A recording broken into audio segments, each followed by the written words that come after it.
Hey everyone, this is Lynna, and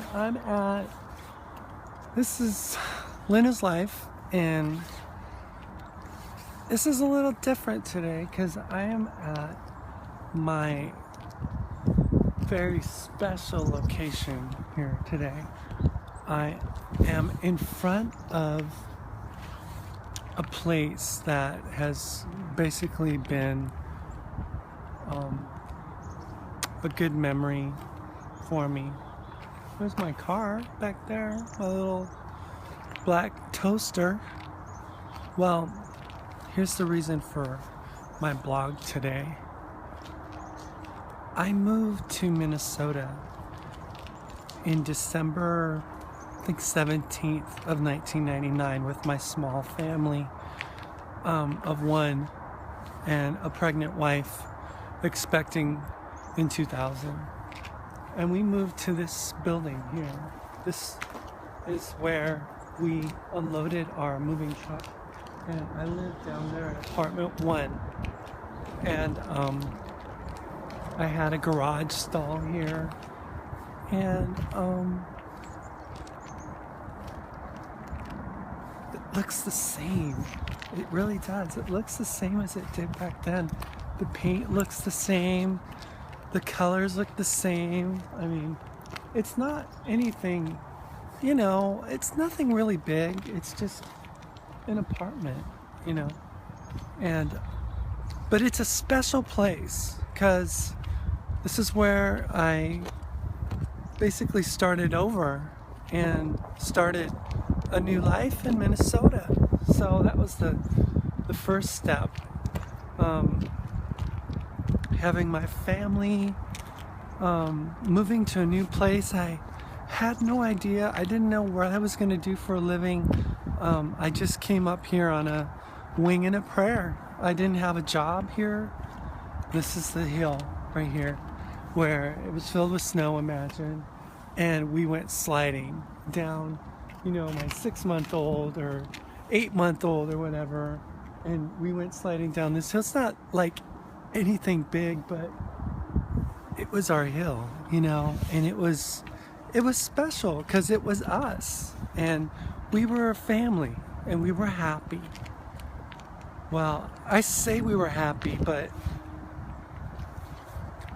I was never really happy, I had moments where I was happy, but the truth of the matter is that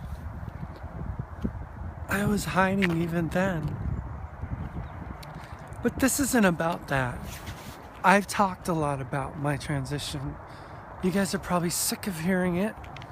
You're probably sick of my profile pictures changing all the time. You're probably sick of me taking selfies and all that other stuff that I do. And I'm sorry. It's just an amazing thing that's happened to me. And I can't help it, I just can't.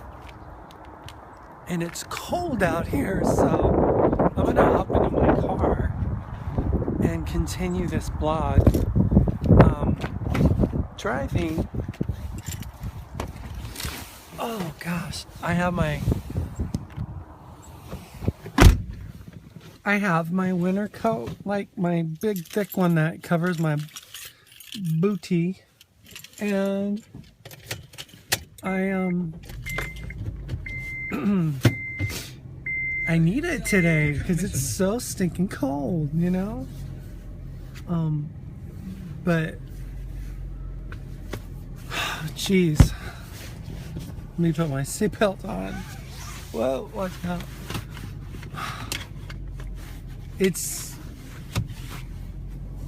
awesome coming back here, but it's also very, very hard because I remember these streets. I remember walking with my family, walking with my kids to get the mail down here and go to the pool, over here. Um, I remember so much. Paying the rent. Yeah, paying the rent. They were so nice to me here, you know. So very nice. I had a brother-in-law and a sister-in-law that lived like only feet in another apartment complex close by, and they were like the superintendents of it or something. So they were like just out of high school, no, out of college, and they found this job where they could get a reduction in their rent. Oh my gosh, there's a playground. Oh. Wow. Wow. I took Timothy to that playground a lot. He learned to slide down the slide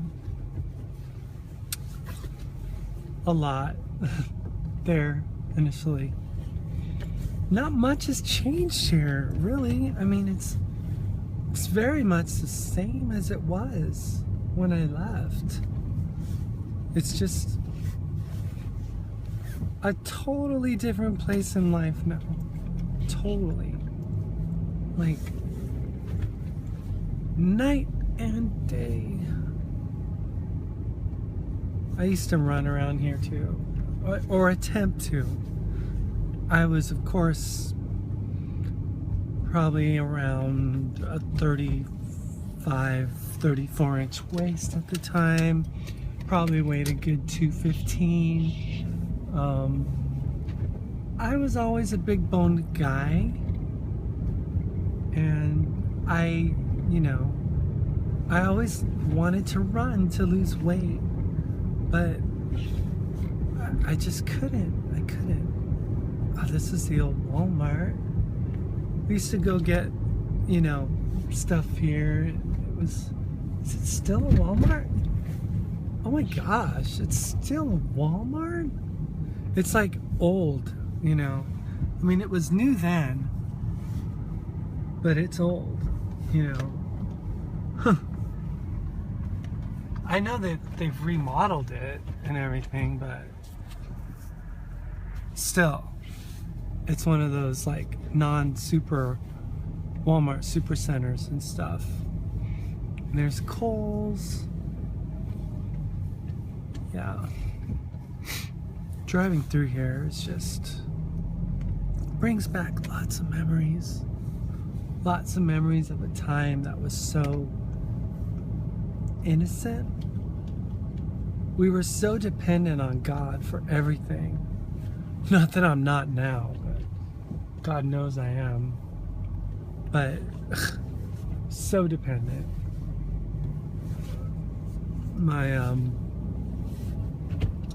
My wife always was a bargain shopper, so she would probably appreciate the Dollar Tree and the Big Lots being there.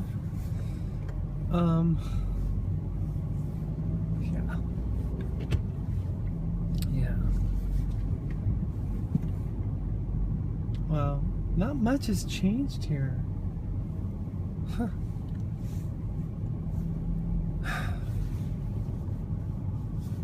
Sad.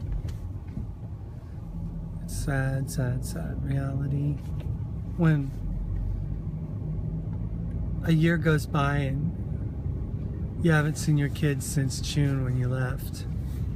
I recently, well, let me finish that thought. I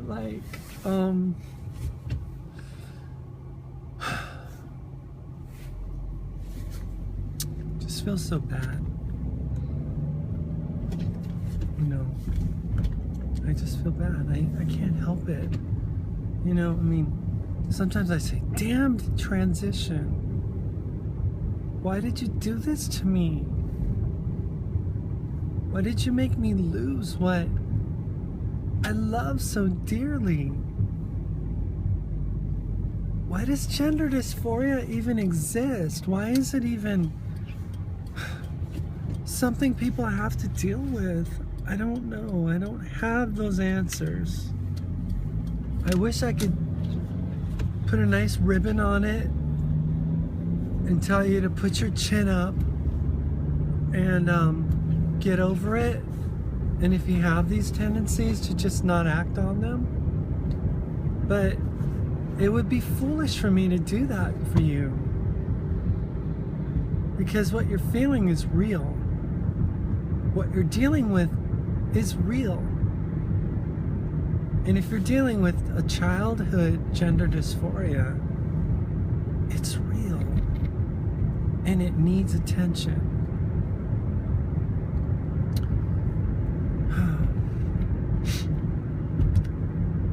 We were here for 2 years until we moved out way far from here, like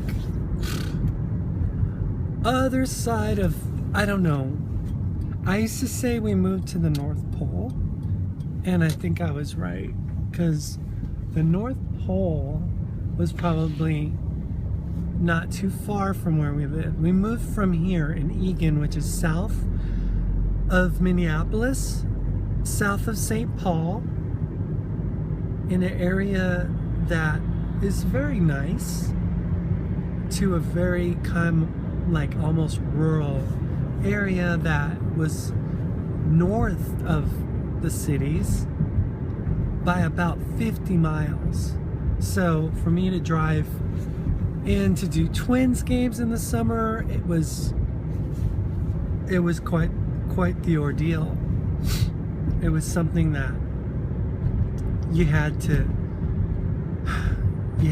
commute, and it was a 1 hour commute, you know, on average. But you know, it was cool.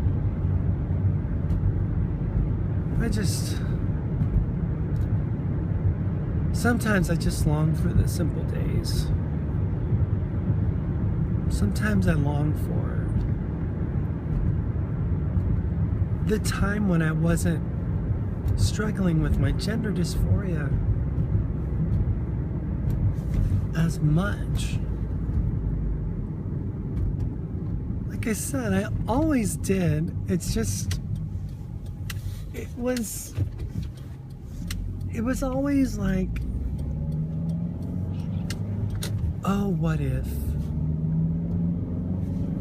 What if I could have a life, how would I want it to be? And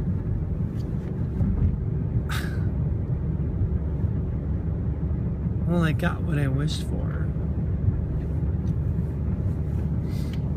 And I'm happy to have it.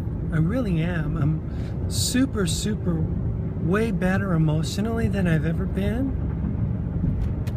My only lack is that I still suffer from an overwhelming sense of guilt of abandoning a family. Although I didn't abandon them, in a way I did. And I take ownership of that. And I never wanted to do that, but that's what's ended up happening.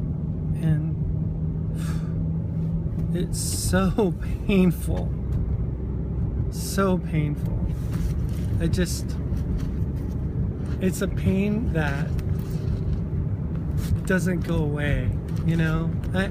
For loved ones, believe me, the pain that you're causing them in your gender dysphoria, if you choose to transition and, you know, follow the path, then the pain is unbelievable. I mean, there are bad things that can happen in a marriage, and then there's transgenderism. It destroys the self-esteem of a wife. You know, she doesn't feel like she's pretty enough. She doesn't feel like she did enough, that she's woman enough to keep her man. Even though you tell her and tell her and tell her that it's okay. It's not your fault. You didn't do anything. It's still too much. It's way too much for a woman to bear that load. And I kind of understand it now, because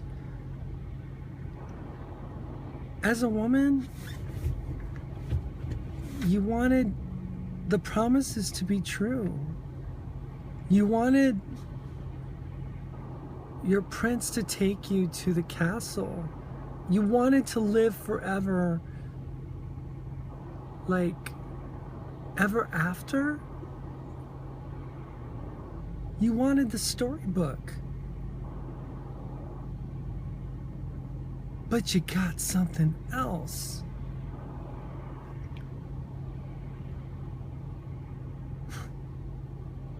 And I'm the cause of that. My therapist told me yesterday, though, that my guilt is one thing, and ownership of it, of my responsibilities, that's one thing.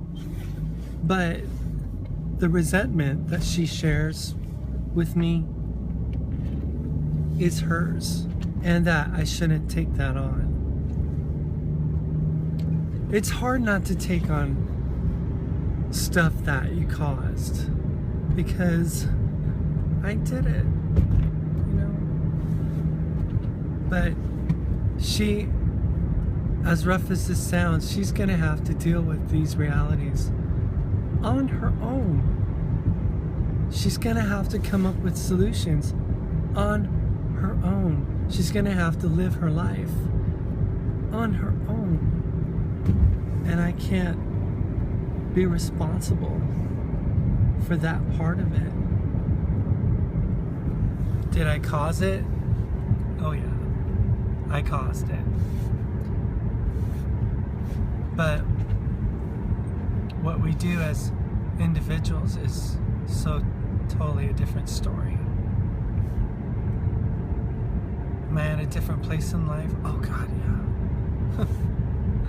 I am not the same person. Even if I wanted to go back, I wouldn't even be the same person. I wouldn't even know how to behave, how to act.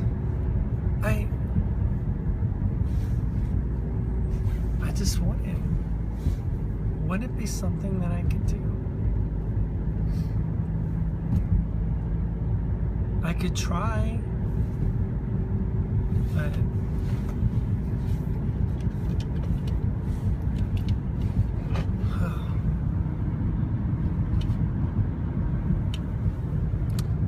this one's long. I'm probably gonna wind it down, but I'll continue later. I really do love you guys, and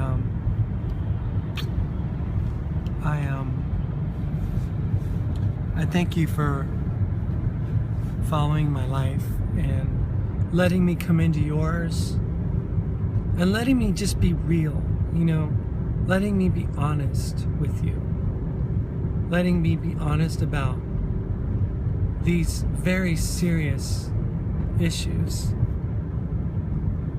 that we deal with. Thanks. I'll see you later. Bye.